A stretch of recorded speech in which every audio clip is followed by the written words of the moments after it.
Fake news and police helicopter cover-ups for October 1st. So some of my YouTube channels are shut down, so the first half of this day is on a channel that's shut down. So I'm going to do the second half of the day. So at 3:11 p.m. the police copter came straight up to my house. So he came from the park and he came on a slight curve,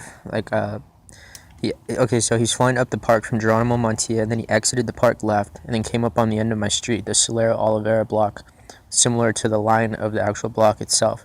And he came up and then he made a right turn on the fireman's house next door, and then he turned and went back out into the park.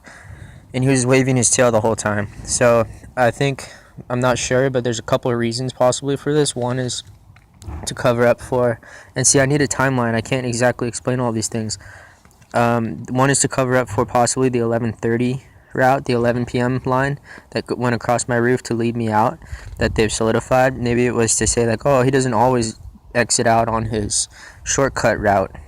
Or it could be that for months, a couple months, when the fireman was moving in, my mom was really concerned about the people seeing me running around with the camera. So in the mornings, I would eat breakfast in the garage with the side door open, because it was like a couple minutes of peace and getting ready for all of this. And he would wait till my mom came out into the kitchen, and then he would fly over that corner of the yard so that I would stand there and record him, so that she would freak out.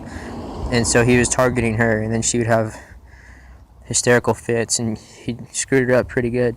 And so maybe that was a cover up for some of those videos, to say that he doesn't always turn right there. I'm not sure why he would turn away from the house, and there's got to be some big event that I'm missing, so hopefully someone can piece that together. And then at 6:10 p.m. the police copter was doing circles out across my street near Geronimo Cordillera area, and then he came and made a right turn around the two-story house tree. So he came up from that intersection, Geronimo Cordillera, circles out there, and he made a right swoop coming up onto my street around the two-story house tree. And then he crossed over. Now this is coincidental and lucky for them, because that's why they're pushing this concept, but he crossed over a couple houses down from my house near the October 16th power circle event that they said was a Cessna, and they fabricated evidence for, and he went out into the park. So the thing though is that they've crossed over every square inch of this place, so they just choose to make paths and shortcuts wherever they want. They make everything up. So they're like, look, he's passed there before. But if you look at the overall grand picture, and I'm pretty sure people have a map, you'll see that there are circles and lines everywhere.